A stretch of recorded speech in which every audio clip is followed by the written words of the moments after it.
Hey everyone, I'm Gabe Trujillo and welcome to the Quick Quadversations.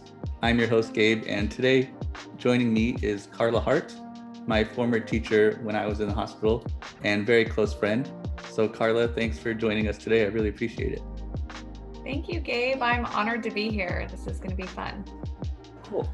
Well, just to get us started, a little background as far as how we met. I was in the hospital way back in September of 1997, and it was definitely a surreal experience. And for me, I was always studious as a kid. I always had the joke of being the only first grader walking around with a day planner, and education was a really big part of who I was. I was really good at it as a kid, and I thrived at it. So when I first became sick, education was at the top of my mind. Like, oh my gosh, I'm going to be in the hospital for months. What's going to happen to all my classwork and all my classmates? And so when I was there, I came across and met Carla. She was actually a teacher who worked within the hospital that supported me and helped me continue on with my educational goals while I was actually in the hospital recovering from my illness. And so it was a really interesting experience. And I just wanted, Carla, if you could give us a little bit of information as far as what you did when you worked at the hospital. Sure. A lot of people don't know that teachers can work in hospital settings. So I have a background in special education and regular education. And so I had the opportunity to work in the hospital teaching all the grades. So it was like a one-room schoolhouse. And also helping kids that once they finished with their hospital stays, transition back into their community schools or back into the community, helping them with that transition back and forth. Some kids came back and forth, and some kids leave and get to stay, in the community permanently. So I help with that transition too. What was that like being a teacher inside of a hospital? Normally you're thinking of classrooms and big buildings, but here it's kids who are actually in the hospital and actually having a classroom inside of that. What was that like? Right. Yeah, I actually loved it. It was, I thought it was exciting because every day was something different. And I did do work in regular schools or like community schools as well before that, before working in hospitals. And I just got bored of the routine in a community school. And the hospitals, like, you get to learn medical information, you get to be around doctors and nurses and therapists and all kinds of families and kids. And every day was a surprise. Sometimes that could be stressful, but most of the time it was exciting. And I got to work with all different kinds of kids and families, which I appreciated. So I liked that setting. What was the biggest difference teaching in a hospital versus an actual school, regular school classroom? I think one of the biggest differences is that you don't have a support system of other teachers there with you. And so I always say you have to have that personality where you can just jump in and start doing things and be okay with trial and error sometimes and just use your team that you have. And my team, instead of having a teacher team, was other staff that worked with the kids. So that was everything from child life specialists to therapists, physical therapists, doctors, nurses, even the family members themselves. And so you just had to learn who your new team was. So that was a little bit different than what you would find in a traditional school. And the hours were different.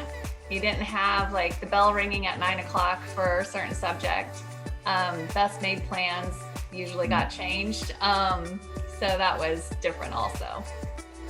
Now, I know when I was in there and I had to go to class, I really didn't have any trouble getting into the classroom because education was a priority for me. And I just kind of used that time to sort of separate the day-to-day rigors of just being in the hospital. So it was a welcome change. But were there ever times for you when it was hard to get the kids involved in school while they were actually recovering from whatever illness they had in the hospital? Surprisingly, not as much as you would think. I used to get a lot of comments from adults outside of that setting, or even other teachers that would say, oh my gosh, you must, you're so mean. You have to make kids go to the, school when they're in the hospital. And surprisingly, kids just want to be kids and students just want to be students. And most kids want to finish school. And so a lot of times it was the first or second thing they asked after they knew their routine medically. They would say, well, what am I going to do about school? And so it wasn't as negative as some people would imagine it to be. No, it was a big help for me. I know that. And along with you, I also had someone from the high school come and finish up classes. Is that something that normally happens where you work in tandem with somebody else from school districts? I loved when that happened because it's not possible to teach, especially a high school student, all the subjects they need to graduate on time or to keep up with their studies. So for example, I am not a chemist, nor am I a specialist in high level math, subjects. And so I would teach the subjects that I was specialized in, and then ideally pull in that homebound teacher or pull in those staff that could come after their hours at the school to coordinate the other subjects. Pretty cool. So what are some of the things you did outside of the proverbial classroom at the hospital? One thing that I always remember and I cherished with us was my field trip over to the Arizona Mills Mall. And it was just such a fun activity. It was such a blast. I was cooped up in a hospital for a few months before I even got out. So that's something that I always will remember. Is that something that you guys normally did just as a way to get these kids to get some time away from the hospital? It looked a little differently depending on the reason why you were there in the hospital. One of the goals for you, especially because you were there for such a long period of time and you had to reacclimate yourself to the community and back into school. One of the goals, and that's why we got to do some of the field trips, was that we wanted to practice, like, what is it like to be in a wheelchair and then have to take public transportation or navigate around the mall now that you're in a chair. And I cherish all of those field trips too, because all I can say is that we laughed ourselves silly because you name it, it would either go right or wrong, but we would, muster through solutions and try to figure out ways to make, to get us back to the hospital so we wouldn't get in trouble, was more like it. But we had a lot of fun, and I still tell stories about those excursions. And I think, so for kids that are there longer, we were able to do that. We had permission to do that. Some kids, we had to do field trips within the confines of the walls of the hospital, which was good too, because it's just, the whole purpose is to make people feel like their day is as normal as possible, and without having them just sit in a hospital room, which could feel like, I'm sure, forever, and just watching the clock. Yeah, I know. It was definitely a good experience for me. I had just started learning to use the chair at that point, and so I needed as much room as I could get from remembering back then, just navigating through all the different stands and going into the stores. So it was definitely a learning experience outside of the classroom for me while I was there, and that was a big help for me. I was in the hospital for almost 8-9 months. Is there any particular moment that sticks out in your mind when you think back about all that?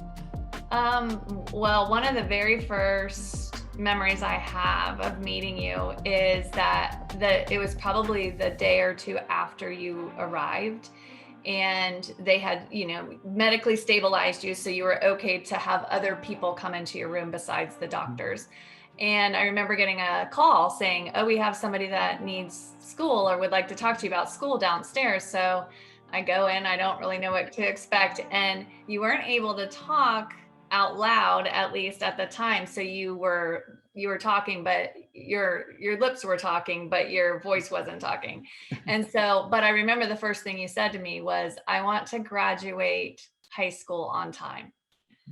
And that was like, okay, well, we're going to make that happen then. And so that was one of the most vivid memories, just because I knew at that moment you were so determined and that you were going to do whatever it took to make sure that you reached your goal. So then I was going to do whatever it took to make sure you reached your goal. So that was one of the big moments. And then all of I mean, I could go on for days about how much you and your family and all of our time together impacted me, not just as a teacher, but as a person. It was so many fun memories, and but the field trips were definitely part of that, because we were both navigating new ground together in some of those situations. The unit that you were on was new to the hospital at the time, so that was new. I was new to them, like having a service like school was new to the hospital. So we were all navigating new ground together at that time.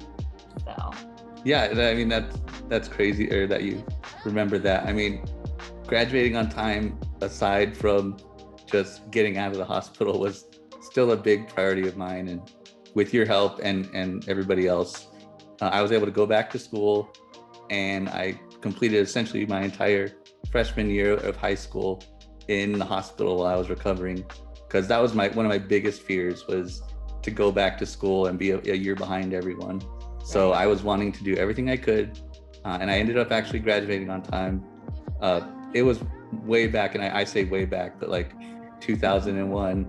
But ironically, I don't have very many pictures of high school graduation, because I guess social media didn't exist back then. So there weren't very many photos, but I definitely remember all the time that I had there. And after that, of course, I graduated from ASU, and I vividly remember, I just was looking back at photos the other day of you and Patty at my graduation. And I think just having everybody there was definitely a really big help. And I couldn't have done it without people like you guys. So I really appreciate all your work. Well, thank you so much. Yeah. It was so much fun to be in the audience and see you graduate. Oh my gosh, I don't know who was crying more, your mom or me. Right. Well, thank you. I really appreciate you taking moments to chat with us today. I would love to just let everybody see what it was like just to go through experience like I did, and realize that it wasn't just me that was able to get through all this success. It definitely took a village and amazing people like you. So again, thank you, and I appreciate you taking the time to chat with me today. Thank you, and you're so welcome. It was good to see you. Thanks, Carla. Talk to you later. Okay, bye-bye. Bye.